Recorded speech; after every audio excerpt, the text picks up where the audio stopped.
Hare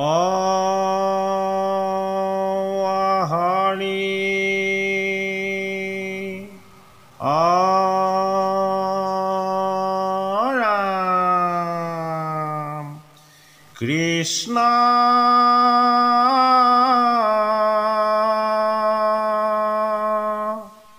Shankara Guru Hare Ram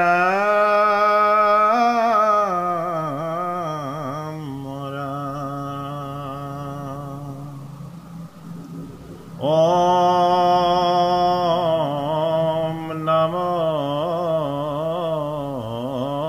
Bhagavate Vasudevaya হে কৃপালু বৈষ্ণৱ সমস্ত আমি ক্ৰমশ আগবঢ়াই অহা ভাগৱত পাঠ আৰু পৰ্যালোচনাৰ অনুষ্ঠানলৈ আমি আপোনালোকক সেৱা জনাইছোঁ। আমাৰ এই পাঠ আৰু পৰ্যালোচনাই যদি আপোনালোকৰ অন্তৰ চুব পাৰিছে, আমাৰ এই চেনেলটি আপোনালোকে ছাবস্ক্ৰাইব কৰিব, আমাৰ ভিডিঅ'সমূহ সুবিধাসকলৰ মাজত শ্বেয়াৰ কৰিব আৰু আপোনালোকৰ বহুমূলীয়া মন্তব্য আমাৰ প্ৰতি আগবঢ়াব। এয়াই আমাৰ অনুৰোধ। হে কৃপালু বৈষ্ণৱ সমস্ত আমাৰ পাঠ আৰু পৰ্যালোচনা আছে ভাগৱতৰ চতুৰ্থ স্কন্ধৰ দক্ষৰ বাষ্পীয় যজ্ঞ আৰম্ভ। আমি যোৱাভাগী পাঠত নন্দী আৰু ভিগুৰ অভিসম্পাতৰ পৰা সমস্তকে উদ্ধাৰ কৰাৰ উপায় হৰই দান কৰি এক মাধৱক উপাসনা কৰিলে যে সমস্তবিলাক অহংকাৰ অভিমানৰ পাপৰ পৰাই সমস্তজনেই যে মুক্ত হ'ব পাৰে, সেই কথা আমাক পাঠে দৰ্শন কৰালে। আমি আজি আগবাঢ়িছোঁ ভাগৱতৰ পাঠ আৰু পৰ্যালোচনাৰ বাকী অংশলৈ। অপাছে ককালে বমা দ্ৰক্ষক অনাই প্ৰজাপতি গণসমে সমাজ পতাই এ সমস্তৰে অধিকাৰী কৰি পাতিলন্ত নৱ প্ৰজাপতি মাজে মুখ্য কৰিলন্ত এ শিবেলা ভৈলকতান মুখ্য অহংকাৰ সংসাৰত নাহি কেহো মোক সমৱাৰ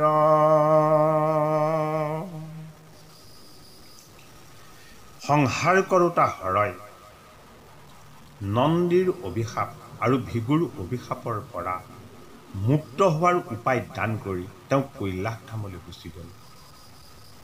ইয়াৰ পাছত দক্ষৰ পিতৃ সৃষ্টিকৰ্তা ব্ৰহ্মাদেৱে 9জন প্ৰজাপতিৰ ভিতৰত মুখ্য হিচাপে মুখ্য প্ৰজাপতিৰ স্থানত অধিষ্ঠান কৰালে দক্ষ। এই 9জন প্ৰজাপতি হ'ল বশিষ্ঠ, পুলহ, অংগিৰা, পুলস্তি, ভিগু, ক্ৰুতু, অত্ৰি, মৰিচি আৰু দক্ষ। এই 9জন ব্ৰহ্মাৰ সাত্বিক সোণালী দেহৰ পৰা ৰচনা হৈছে। সেইবাবেই এই 9জনক প্ৰজাপতি বুলি কোৱা হয়। ব্ৰহ্মাৰ আঙুলিৰ পৰা সৃষ্টি কৰিছিল দক্ষক, পাণৰ পৰা সৃষ্টি কৰিছিল বশিষ্ঠক, নাভিৰ পৰা সৃষ্টি কৰিছিল পুলহক, মুখৰ পৰা নিৰ্মাণ কৰিছিল অংগিৰাক, কাণৰ পৰা নিৰ্মাণ কৰিছিল পুলস্তিক, ছালৰ পৰা নিৰ্মাণ কৰিছিল ভিগুক, হাতৰ পৰা নিৰ্মাণ কৰিছিল ক্ৰুতুক, নেত্ৰৰ পৰা ৰচনা কৰিছিল অত্ৰিক আৰু তেওঁ মনৰ পৰা ৰচনা কৰিছিল মৰিচিক। এই 9জন প্ৰজাপতিৰ মাজৰ পৰা দক্ষক ব্ৰহ্মাদেৱে সেই প্ৰজাপতিসকলৰ মাজত মুখ্য হিচাপে ঘোষণা কৰিলে আৰু এই নৱ প্ৰজাপতিৰ মাজত তেওঁ নিজকেই শ্ৰেষ্ঠ বুলি ভাবি সংসাৰত আৰু তেওঁৰ সমান কোনো নাই বুলি মহা অহংকাৰেৰে বা দম্ভৰে সৈতে তেওঁ বাজপেয় নামৰ যজ্ঞ আৰম্ভ কৰিব বিচাৰিলে। হে আৰম্ভিলা দক্ষে দম্ভে যজ্ঞ বাজপেয় বুলন্ত জীৱানে যাক নপাৰয় অথাকি বুকিৰীতি যাবে চন্দ দিবাকৰ আচৰিব যজ্ঞ যিটো লোকৰ দুষ্কৰ হে আন যজ্ঞ কৰ্তাক ৰিব তিৰস্কাৰ এহি বুলি বাজপেয় কৰিলাই অপাৰ। অৰ্থাৎ ভাগৱতে আমাক দেখুৱাইছে আৰু বুজাইছে নৱজন প্ৰজাপতি কোনোজনেই হীন নহয়। নৱজন প্ৰজাপতি কোনোজনেই তেওঁলোকৰ স্থানত উন্নত বা অনুন্নত নহয়। নিজৰ নিজৰ স্বকীয় স্থানত প্ৰত্যেকেই ব্ৰহ্ম সদৃশ ব্ৰহ্মময় তনু লাভ কৰি তেওঁলোকে ব্ৰহ্মময় ভক্তিক যদি সাধন কৰে ভগৱানক পোৱাৰ একোটা দিব্য ব্যৱস্থা। কিন্তু ব্ৰহ্মস্বৰূপ সৃষ্টিকৰ্তাই ভক্তিৰ মহিমা বুজাবৰ কাৰণে ৰাজসিক গুণসম্পন্ন হৈ যদি ঈশ্বৰক পিঠি দিয়ে নিজৰ জয় জয়কাৰ নিজক শ্ৰেষ্ঠ বুলি প্ৰতিপন্ন কৰিবৰ কাৰণে কোনোবাই যদি সৎকৰ্মও কৰে তেতিয়া ভগৱানক প্ৰাপ্ত কৰাৰ যি শ্ৰেয় পথ ভগৱানক প্ৰাপ্ত কৰাৰ যি উন্নত পথ ভগৱানক সাধন কৰিব পৰাৰ যি সৰ্বশ্ৰেষ্ঠ পথ এই উপায়টোকে কোৱা হয় শ্ৰেয় বুলি। ভগৱানক পাবৰ কাৰণে যি নিজক বেছি উন্নত কৰি দেখুৱাব বিচাৰে এই পথক কোৱা হয় প্ৰেয়। এটা হ'ল শ্ৰেয় এটা হ'ল প্ৰেয়। শ্ৰেয়ই নিয়ে আমাক আত্মদৰ্শনৰ ফালে প্ৰেয়ই নিয়ে আমাক বাহ্যিক সৌন্দৰ্য আৰু মনৰ ক্ষণস্থায়ী আনন্দৰ ফালে। সেইটো কাৰণে বাজপেয় যদিও এটা যজ্ঞ এই বাজপেয় স্বৰূপ যজ্ঞৰ নামেই ইয়াৰ সাৰ যে এই যজ্ঞই দক্ষই নিজৰ অহংকাৰক প্ৰতিষ্ঠা কৰিব বিচৰাৰ এক ডাঙৰ অসৎ মনোভাৱ। সেইবাবে ভাগৱতে আমাক দৰ্শন কৰাইছে তোমাৰ ভক্তি বাহ্যিকমুখী হ'ব নালাগে। তোমাৰ ভক্তি আনতকে তুমি শ্ৰেষ্ঠ বুলি প্ৰমাণ কৰিবৰ কাৰণে হ'ব নালাগে। তোমাৰ ভক্তি তোমাক যদি কোনোবাই যোগ্য আসনত বহুৱাইছে এই আসনখনক তুমি আনতকে বেছি উন্নত বুলি প্ৰমাণ কৰিবৰ কাৰণে তোমাক সেই আসনত অধিষ্ঠান কৰোৱা নাই।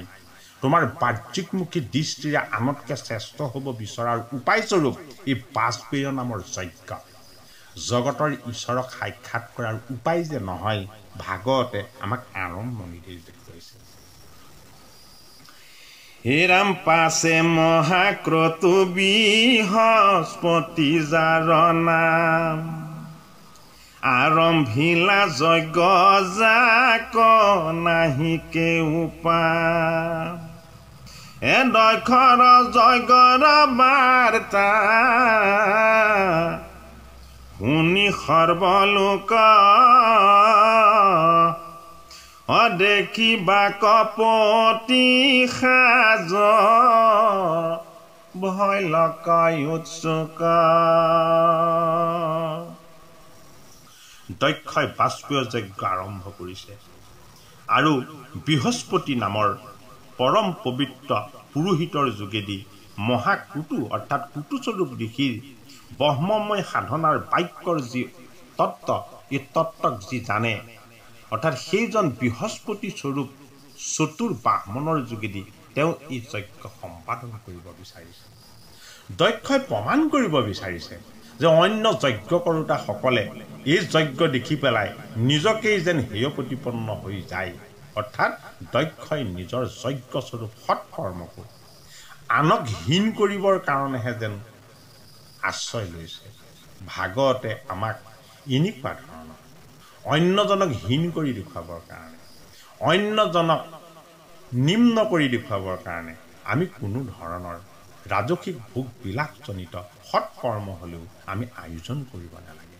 আমাৰ সদায় কৰ্মৰ উদ্দেশ্য হ'ব লাগে ভগৱন্তক সাক্ষাৎ, সমস্তকেই সমৰ্পণ ভাৱনাৰে সৈতে ভগৱন্তৰ নিৰ্মল ভক্তিক যাতে বিলাই দিব পৰা যায়, এনেকুৱা ধৰণৰ পৰম পবিত্ৰ যজ্ঞইহে ঈশ্বৰ সাধনাৰ উপায় হিচাপে ব্ৰাহ্মণসকলৰ মাজত প্ৰতিষ্ঠা লাভ কৰিব পাৰে।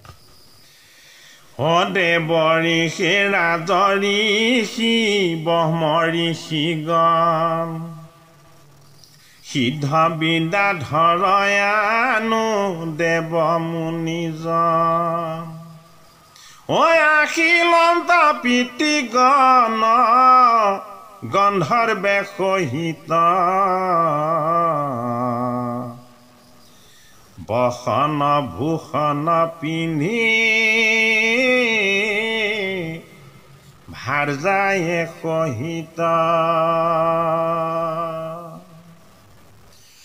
পথত চলন্তে আউৰে আউৰত কহয় শুনিলো পাতিলে যজ্ঞ দক্ষ মহাশয় বৃহস্পতি যাৰ নাম যজ্ঞতে উত্তম আনো একো যজ্ঞ যাক নুহি কয় সম যিস উৎসৱ একো কালে নাহি দেখি প্ৰৱেশিব পাইলে যায় খানি কোনা পেখি এই কথা মতে যায় চৰি বিমানত স্বামী গণ সমে কন্যা গণয় পৰ্যন্ত প্ৰজাপতিৰ মুখ্য স্থানত অধিষ্ঠিত হৈ দক্ষ যে শ্ৰেষ্ঠ প্ৰজাপতি তাক তেওঁ প্ৰমাণ কৰিবৰ বাবেই বাজপেয় যজ্ঞ আৰু পৰম পবিত্ৰ দুষ্কৰ বৃহস্পতি যজ্ঞ আয়োজন কৰিলে। এই বৃহস্পতি নামৰ দিব্য যজ্ঞলে সাধন সিদ্ধ ঋষিসকল, গন্ধৰ্বসকল, পিতৃগণ আৰু তেওঁৰ ভাৰ্যাসকল বিভিন্ন অলংকাৰেৰে সুশোভিত হৈ দিব্য বিমানত তেওঁলোকে যাত্ৰা আৰম্ভ কৰিছে দক্ষৰ সেই যজ্ঞলৈ। আৰু এই যজ্ঞৰ উদ্দেশ্যেই সমস্ত ঋষিগণ আৰু তেওঁলোকৰ ভাৰ্যাসকলে দিব্য বিমানত উঠি এই যজ্ঞৰ আনন্দ উপভোগ কৰিবৰ কাৰণে দক্ষৰ যজ্ঞস্থলীলৈ সকলোৱে যজ্ঞৰ মহত্ব, যজ্ঞৰ শ্ৰেষ্ঠতা আৰু বৃহস্পতি স্বৰূপ যজ্ঞ কোনেও কৰিব নোৱাৰাৰ যি কথা, এই কথাকেই তেওঁলোকে আলোচনা কৰিছে। পিতৃ দক্ষৰ যজ্ঞলৈ যাবৰ নিমিত্তে সতীৰ শিৱক প্ৰাৰ্থনা। সেই কথা শুনি সতী দক্ষৰ নন্দিনী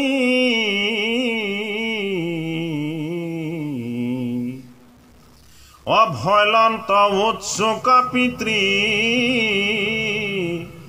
গৃহে যজ্ঞ শুনি দেখন্ত চলয় গন্ধৰ্বৰ নাৰীগণ পিন্ধি অলংকাৰ চয় উত্তম বসন পৰম আনন্দে স্বামী সমে ৰংগ কৰি বিমানত চৰি যায় দশো দিশ ভৰি অকণ্ঠত সুবৰ্ণহাৰ কৰ্ণত কুণ্ডল বান্ধিল সুবেশ কৰি খোপা কৌশলা একৰত ৰত্নৰ ৰত্ন মেখলা কটিত সুবৰ্ণ অংগদ কৰে বাহুত ভূষিত অজিতু কৈলাসত সতী দেৱীৰ ভৱন তাহাৰ সমীপে চলে যত কন্যাগণ দেখিয়া সতীৰ ভৈলা উলচিত পিতি গিহে যায় বুলি ভৈলা হৰষিত মাটি তনে দেয় ভৰি উৎসৱে গোসানী পিতি ৰগিহত মহোত সব যজ্ঞ শুনি শিৱৰ ভাৰ্যা সতী দক্ষৰ কনিষ্ঠ কন্যা কৈলাশ ধামত থাকি সতীয়ে যেতিয়া গম পালে সাধন সিদ্ধ ঋষিসকলৰ তেওঁ ভাৰ্যাসকল বিভিন্ন অলংকাৰ আৰু আভৰণেৰে সুশোভিত হৈ দক্ষই আৰম্ভ কৰা এই পবিত্ৰ যজ্ঞক সাক্ষাৎ কৰিবৰ কাৰণে সকলোৱে আনন্দ মনেৰে সৈতে যেতিয়া যাত্ৰা কৰিছে বুলি গম পালে তেওঁ পিতৃৰ গৃহৰ এই পবিত্ৰ যজ্ঞত তেওঁ নিজেও তাৰ আনন্দ অনুভৱ কৰি এই আনন্দক সাক্ষাৎ কৰিবৰ কাৰণে যাবৰ কাৰণে তেওঁ যেতিয়া মনেৰে সৈতে ভাবি ল'লে তেতিয়াই তেওঁ যেন কৈলাশ ধামত খোজ নেপেলাবই এনে এক দিব্য আনন্দত তেওঁ উত্তাল হৈ পৰিল তেওঁ চিত্তৰে সৈতে যেন দক্ষৰ গৃহতে গৈ প্ৰৱেশ কৰিলেগৈ এনে অনুভৱ কৰিলে অৰ্থাৎ ভাগৱতে আমাক দৰ্শন কৰাইছে শিৱস্বৰূপ শান্ত প্ৰশান্ত সত্যম শিৱম সুন্দৰ সাধকৰ ভাৰ্যা হৈ সতীৰ মন পিতৃৰ গৃহলৈ যাবৰ সময়ত চঞ্চল হৈ পৰে পিতৃৰ গৃহৰ উৎসৱে সমস্ত নাৰীকেই কেনেদৰে আনন্দিত কৰে এই কথা দক্ষৰ গৃহত অপমানিত হৈ অহা শিৱৰ ভাৰ্যা সতীয়ে যেন সমস্তখিনি কথাকেই পাহৰি পিতৃৰ গৃহৰ যজ্ঞৰ আনন্দক সাক্ষাৎ কৰিবৰ কাৰণে উত্তাউল হৈ পৰিছে তালৈ যাবৰ বাবে হে কহো শংকৰ তাইতো আনন্দ বাৰ্তাক হে অনুমান জানো হৰে নজানন্তয়াক পিতৃৰ গৃহৰ পবিত্ৰ যজ্ঞৰ কথা পাৰ্বতী বা সতীয়ে তেওঁ স্বামী শিৱক গৈ ক'ব বিচাৰিছে আৰু তেওঁ মনতে ভাবিছে যে এই যজ্ঞৰ বাতৰি মোৰ স্বামী শিৱই নিশ্চয় গমেই পোৱা নাই এজন ভকতৰ হৰস্বৰূপ শিৱৰ শুদ্ধ সাত্বিক চিন্তন আৰু ভাৱনাৰ এইকণতেই প্ৰমাণ প্ৰতিফলিত হৈছে সতীৰ পিতৃৰ গৃহত দক্ষৰ ওচৰত শিৱ কিমান লাঞ্ছিত হ'ল শিৱ কিমান অপমানিত হ'ল শিৱ কিমান তাত লঘু হ'ব লগা হ'ল অথচ তেওঁ ঘূৰি আহি কৈলাশ ধামত তেওঁ ভাৰ্যা সতীৰ আগত সেই সম্পৰ্কে এটা বাক্যও ৰখা নাই যিটো কাৰণে শিৱক যে দক্ষই দুৰ্ব্যৱহাৰ কৰি পঠিয়াইছে এই কথা সতীয়ে গমেই পোৱা নাই এজন শুদ্ধ ভকতৰ বিচাৰ এজন শুদ্ধ ভকতৰ আচাৰ এজন শুদ্ধ ভকতৰ তেওঁ ভাৰ্যাৰ প্ৰতি গভীৰ প্ৰেম এই সমস্তখিনিক ভগৱান শিৱই যেন আমাক দৰ্শন কৰাইছে পিতৃৰ গৃহত তেওঁ যদিও অপমানিত হ'ল তেওঁ ভাৰ্যাক যদি এই কথা বেকত কৰে ভাৰ্যাই মনত কষ্ট পাব এই কষ্ট হয়তো অসহনীয় হ'ব কিবাবেই তেওঁ নিজৰ লগতে সমস্ত কথা গোপনে ৰাখি তেওঁ ভাৰ্যা সতীক দক্ষৰ গৃহত যে তেওঁ অপমানিত হৈছিল এই কথা জানিবলৈকে দিয়া নাই। হে ৰাম যদি জানিলন্ত কি ক মুত নকহিল হে জানিলে যাইবাকে যত্ন কেনে নকৰিলা। আৰু সতীয়ে ভাবিছে যে তেওঁৰ স্বামী শিৱই দক্ষই এই বাজপেয়ী আৰু বৃহস্পতি যজ্ঞ আয়োজন কৰাৰ কথা গমেই নাপায়। যদি তেওঁ গম পালেহেঁতেন বা জানিলেহেঁতেন মোক নিশ্চয় জনালেহেঁতেন। এহি বুলি চলিলন্ত শংকৰৰ পাশ আঠে বেঠে জান্ত দেৱী কৰিলয় লাখ দেখিলায়া সন্ত নিজ স্বামী পশুপতি হে আৰম্ভিলা যজ্ঞত শশুৰে সম্পত্তি হে মহামহোৎসৱ বৃহস্পতি যাৰ নাম হে জাকৱান যজ্ঞে নাহি কদাপিও পাম এ নকৰা বিলম্ব আমি সব চলি যাওঁ হে যজ্ঞৰ আনন্দ আজি দেখিবাক পাওঁ।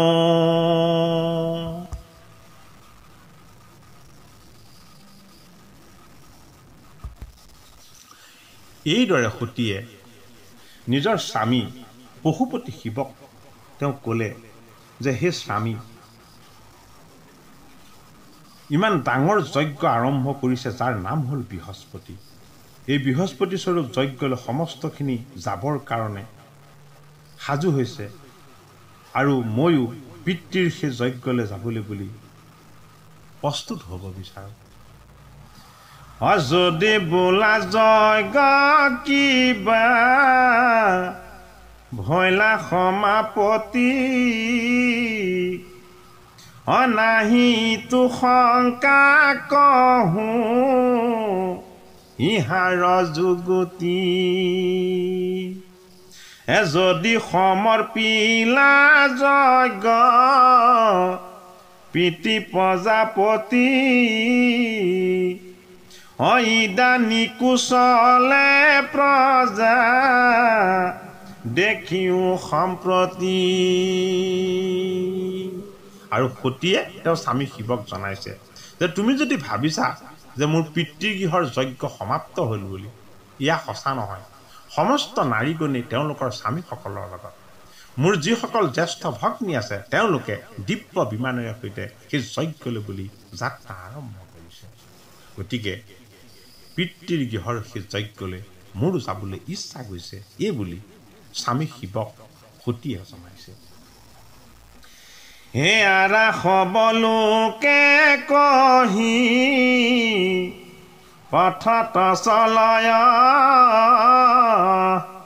হে আবেশে পাতিলে যজ্ঞ দক্ষ মহাশয়। আৰু সতীয়ে কৈছে ইজনে সিজনে পতা শুনিছোঁ যে এনেকুৱা ধৰণৰ ডাঙৰ যজ্ঞ দক্ষৰ বাহিৰে এতিয়ালৈকে কোনেও আয়োজনেই কৰা নাই। হেন জানি বোলো প্ৰভু উঠাতি লোচন দেখা কন্যা গণ চলে আনু দেৱগণ এ বিশেষত জ্যেষ্ঠা মোৰ ভগিনী যতেক এ স্বামী সংগে যাইবে জানো সবায়ে প্ৰত্যেক। আৰু সতীয়ে তেওঁ স্বামী শিৱক জনাইছে যে মই হলো সকলোতকৈ কনিষ্ঠ, মোৰ পিতৃৰ মই হলো আটাইতকৈ স্নেহৰ কন্যা। মোৰ যি 15 গৰাকী জ্যেষ্ঠ আছে সেইসকলে তেওঁলোকৰ স্বামীৰ লগত ইতিমধ্যে যজ্ঞলৈ বুলি যাত্ৰা আৰম্ভ কৰিছে। মই যদি সেই যজ্ঞলৈ যাওঁ, তেওঁলোকক লগ কৰি তেওঁলোকৰ লগত মই অত্যন্ত সুখ আৰু আনন্দ অনুভৱ কৰিব পাৰিম। এই বুলি তেওঁৰ স্বামী ত্ৰিলোচন অৰ্থাৎ মহাযোগী শিৱৰ ত্ৰিনেত্ৰ আছে।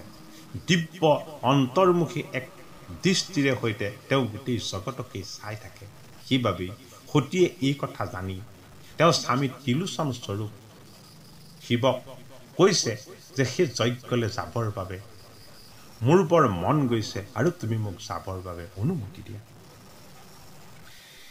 সুহৃদ খবৰ দৰ্শনয় অভিলাষে, জানো স্বামী সংগে গৈল মনত হৰিষে। ময়ো তুমি সমে বাঞ্ছা কৰো সেই মতে, যজ্ঞৰ উৎসৱ দৰ্শনৰ নিমিত্তে। দেখি বুহি ঠাইতে আনো ভগিনী সমস্ত, আনো বন্ধু বান্ধৱ নিশি সবজত। মাটিৰ ভগিনী যত সম্বন্ধে মাশয়, এটা সম্বু আশয় যেন একথা নহয়।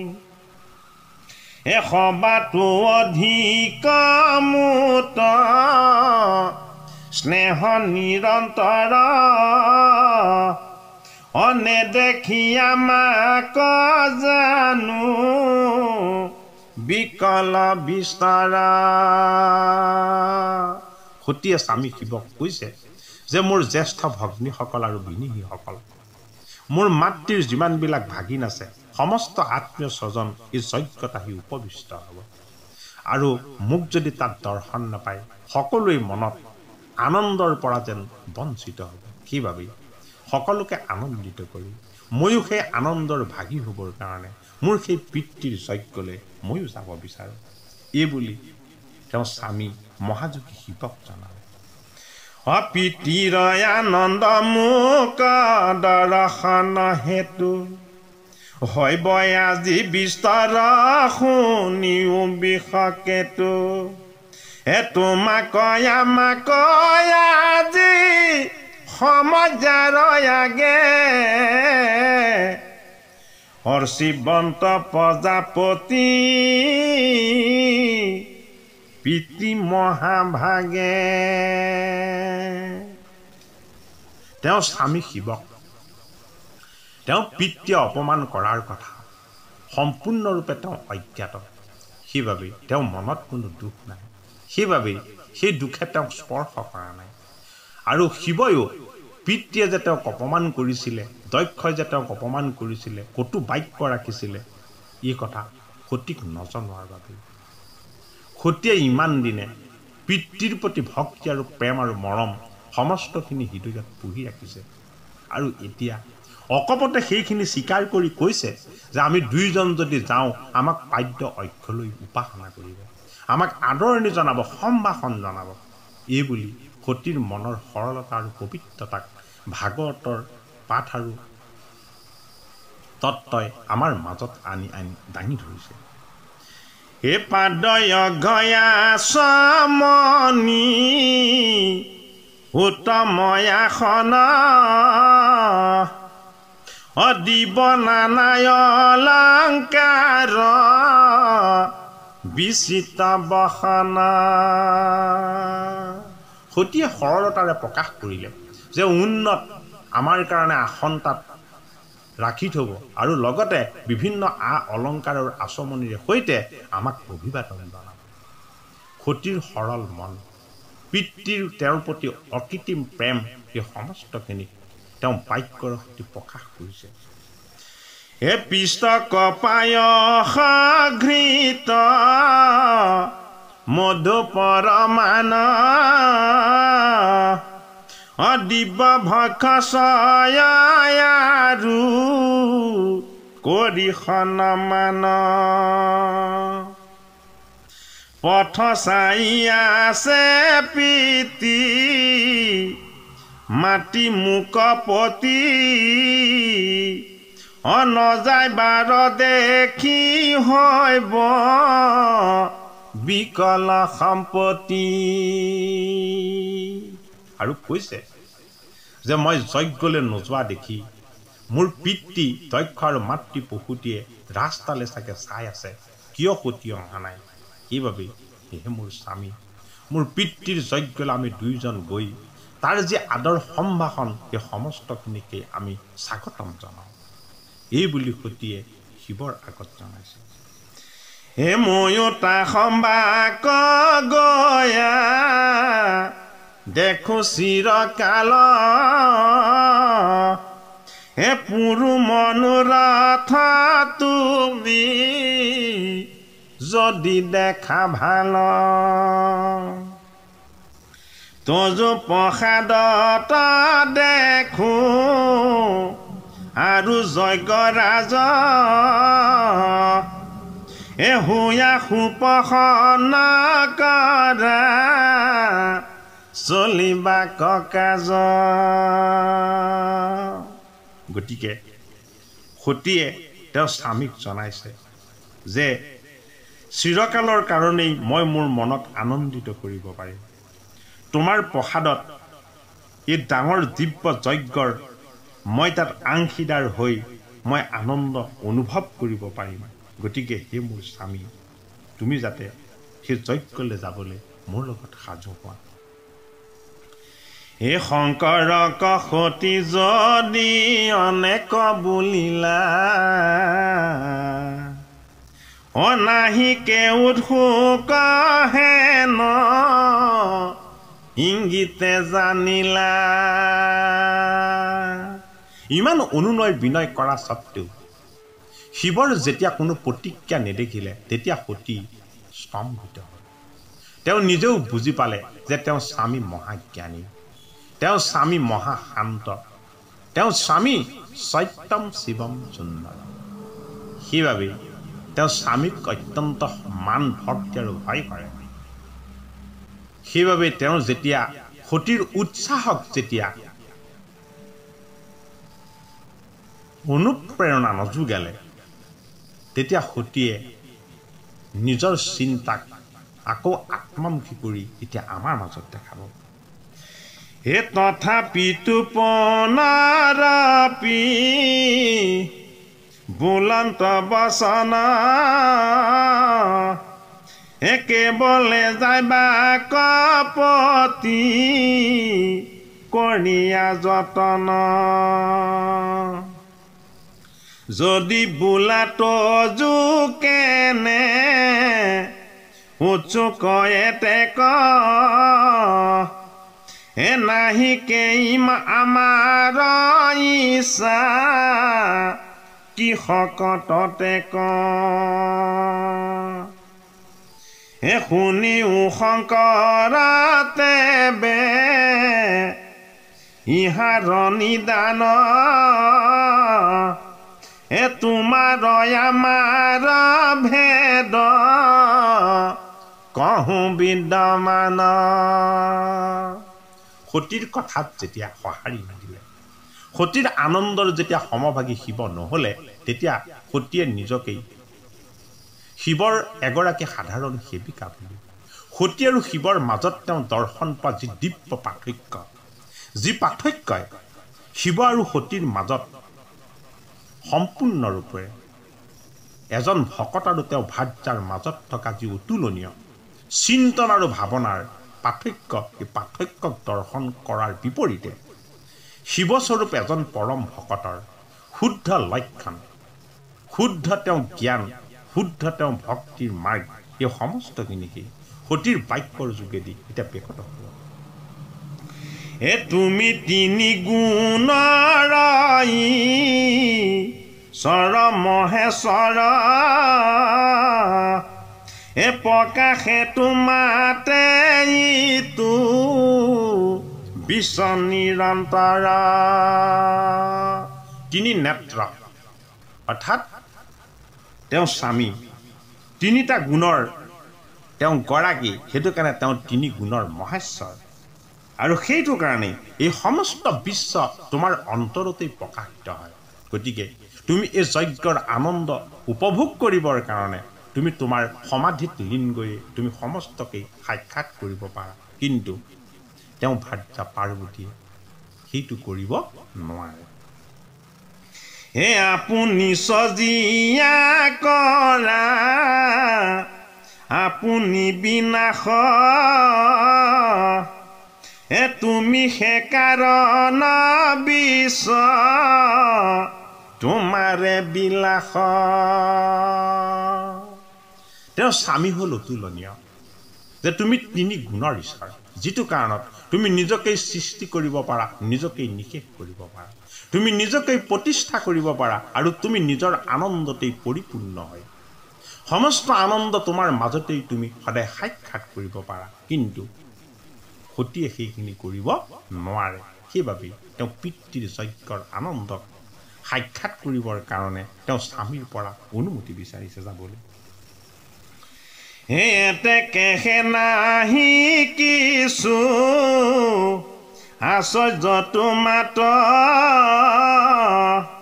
হে আমি তিৰি জাতি আতি অবুধ সাক্ষাৎ আমি তিৰি জাতি এনেও অবুধ তুমি হলা পুৰুষ ৰূপ তুমি তিনি গুণৰ ঈশ্বৰ গতিকে তোমাৰ লগত মোৰ তুলনা নহয় এহে মোৰ স্বামী তুমি মোক তোমাৰ সেৱিকা বুলি ভাবি তোমাৰ দাসী বুলি ভাবি মোক এই যজ্ঞলৈ যাবলৈ আজ্ঞা কৰা যিহেতু তুমি হলা সত্যম শিৱম সুন্দৰম তুমি হলা তিনি গুণৰ ঈশ্বৰ তুমি তোমাৰ নিজৰ গুণেৰে নিজকে নিৰ্মাণ কৰিব পাৰা আৰু সেইবাবে তোমাক মই ভক্তি শ্ৰদ্ধা আৰু মান্যতাৰে সৈতে যদিও তুমি মোৰ এই আনন্দক তুমি যদিও সমভাগী হোৱা নাই মই জানো তুমি তোমাৰ নিজৰ আনন্দৰেই পৰিপূৰ্ণ হ'ব পাৰা এই বুলি শিৱস্বৰূপ স্বামীক সতীয়ে যে বুজি পায় শিৱস্বৰূপ স্বামীক সতীয়ে যে জানে শিৱস্বৰূপ স্বামীক সতীয়ে যে উপাসনা কৰে সতীৰ বাক্যৰ যোগেদি এই কথা প্ৰকাশ হৈছে হে নাজানি তোমাৰ তত বোলো চলিবাক হে কৰাই অনুগ্ৰহ আবে কেৱলে আমাক হে তোমাক যাইবাক প্ৰভু নজানি বুলিলো দেখো নিজ মাতি জন্ম জাহাত ধৰিলো প্ৰীতি গৃহ জানতে মোৰ নুহি অনুচিত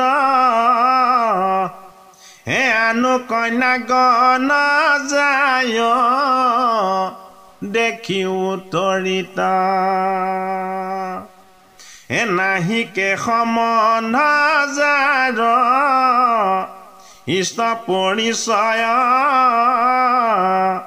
হে সিও নাৰী গণ স্বামী সহিতে চলয় হে বসন ভূষণ পিন্ধি পৰম উৎসাহে হে বিমানত চৰি সবে চলয় আকাশে হে বিমানে ঢাকিল সবে আকাশ মণ্ডল দেখা সতী কন্যা কেন চলয় সকল আৰু সতীয়ে কৈছে যে আকাশখন বিমানেৰে ঢাকি পেলাইছে বিভিন্ন আমাৰ ভগ্নীসকল তেওঁলোকৰ স্বামীসকলৰ সৈতে ঋষিসকল তেওঁলোকৰ দিব্য বিমানত উঠি এই বৃহস্পতি যজ্ঞলৈ বুলি সমস্তই যাত্ৰা কৰিছে। গতিকে হে মোৰ স্বামী, মই হলো তেনে এগৰাকী সাধাৰণ নাৰী। পিতৃৰ গৃহৰ আনন্দক সাক্ষাৎ কৰি এই যজ্ঞ দৰ্শন কৰিবৰ কাৰণে তুমি মোক অনুমতি দিয়া। জানো তুমি নিজৰ আনন্দৰেই পৰিপূৰ্ণ, তোমাৰ এই যজ্ঞলৈ যাবলৈ অকণো ইচ্ছা নাই। তুমি তোমাৰ সমাধিতেই সমস্ত যজ্ঞৰ আনন্দক তুমি সাক্ষাৎ কৰিব পাৰা, কিন্তু মই নোৱাৰো। মোৰ পিতৃগৃহৰ যি পৰম পবিত্ৰ সুখ আৰু আনন্দ, এই আনন্দক মই অংশীদাৰ হ'ব বিচাৰোঁ। এই বুলি সতীয়ে সাধাৰণ নাৰীৰ যি এক মনোভাৱ, সেই মনোভাৱকেই তেওঁ বাক্যৰে সৈতে উপস্থাপন কৰিছে।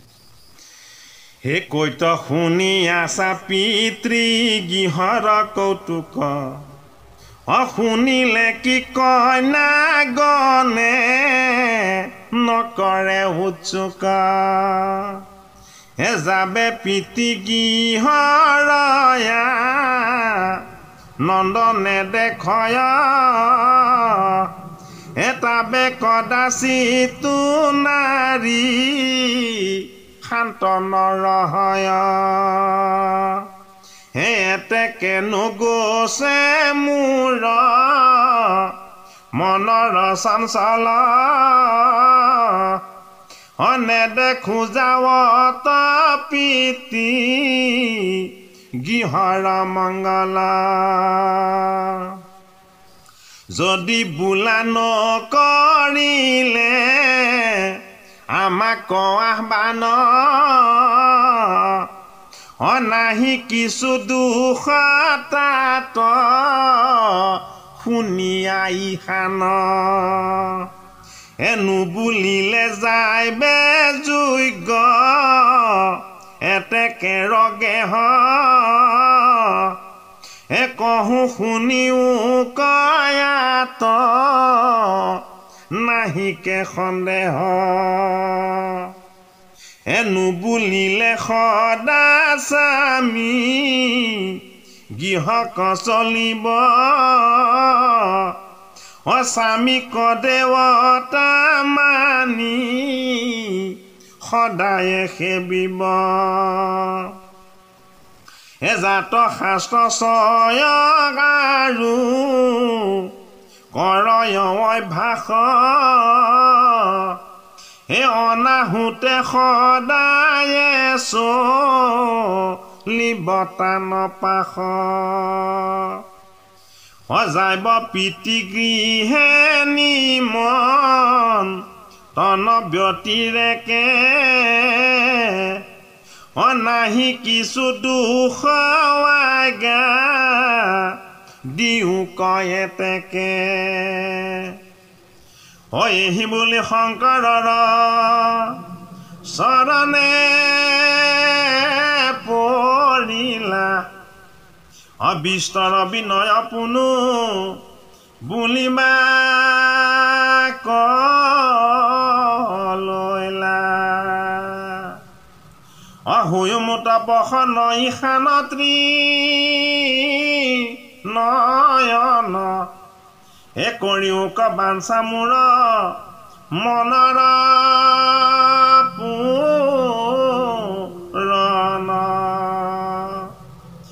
তুমি মোৰ নিজ স্বামী কৃপাৰ সমুদ্ৰ, তজু সেৱকিনী পায় আমি অতি ক্ৰোধ।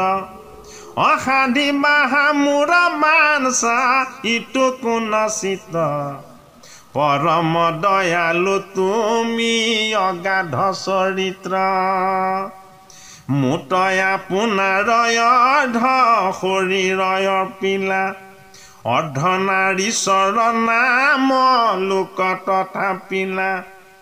যিটো আপোনাৰ শৰীৰক যাক দেয়, তাৰ কি সামান্য পয় জনন সাধয়। মোক অনুগ্ৰহ জানো এতেকে কৰিবা, কৰিলো বিদায় প্ৰভু আপুনি থাকিবা। এইদৰে সতীয়ে তেওঁৰ স্বামীক ক'লে যে হে মোৰ স্বামী শিৱ, তুমি অৰ্ধ নাৰীৰূপী নতৰা জমা, কিয়নো তুমি মোক তোমাৰ ভাৰ্যাৰূপেৰে বৰণ কৰিলা। তুমি পুৰুষ আৰু প্ৰকৃতিৰ অভিন্ন অংশ। তুমি মোক তোমাৰ সেৱিকা বুলি, তুমি মোক তোমাৰ ভাৰ্যা বুলি, তুমি মোক তোমাৰ চৰণত ঠাই দিয়া। মই তোমাক স্তুতি কৰিছোঁ, মই তোমাৰ চৰণত আশ্ৰয় বিচাৰিছোঁ। মোৰ মনৰ ইচ্ছাক তুমি স্বীকাৰ কৰি মোৰ পিতৃৰ এই যজ্ঞলৈ যাবৰ কাৰণে তুমি মোক আজ্ঞা কৰা। এই বুলি সতীয়ে অনেক ভাৱেৰে কাকুতি আৰু কাপুন্য কৰি তেওঁ স্বামী শিৱক স্তুতি বন্দনা আৰু উপহাসেৰে সৈতে সন্তুষ্ট কৰি তেওঁ পিতৃৰ গৃহৰ যজ্ঞলৈ বুলি যাবলৈ তেওঁ স্বামী শিৱৰ পৰা আজ্ঞা ল'বৰ যত্ন কৰিলে। হে কৃপালু বৈষ্ণৱ সমস্ত, ভাগৱতৰ ৪ৰ্থ স্কন্ধৰ সতীৰ পিতৃগৃহৰ দক্ষৰ যজ্ঞলৈ যাবৰ প্ৰতি যি কাকুতি অনুনয় আৰু বিনয়, ভাগৱতৰ ৪ৰ্থ স্কন্ধই আমাক অহংকাৰী হ'লেও, দক্ষৰ ওচৰত অপমানিত হ'লেও, পিতৃৰ ওচৰত কন্যাৰ যি মান মৰ্যাদা আৰু সন্মান, যি প্ৰেম, এই সমস্তখিনিকেই ভাগৱতৰ ৪ৰ্থ স্কন্ধই তেওঁ স্বামী শিৱক অপমান কৰাৰ কথা তেওঁ যদিও জ্ঞাত নহয়, তেওঁ স্বামী শিৱই এই যজ্ঞলৈ যাবলৈ তেওঁক অকণো আনন্দৰে সৈতে অনুমতি নিদিয়াৰ বাবেই তেওঁ এনেদৰে স্তুতি কৰি তেওঁৰ পৰা আজ্ঞা আদায় কৰিব বিচাৰিছে।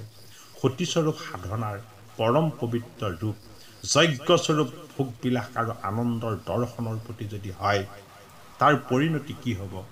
ভাগৱতৰ ভৱিষ্যত পাঠ আৰু পৰ্যালোচনাই আমাক সেই কথা সাক্ষাৎ কৰাব। হে কৃপালু বৈষ্ণৱ সমস্ত, আমাৰ পাঠ আৰু পৰ্যালোচনাৰ আমি ইমানতেই আজি সামৰণিৰ সেৱা ধৰিছোঁ। হৰি ৰাম, জয় গুৰু শংকৰ কৃষ্ণ।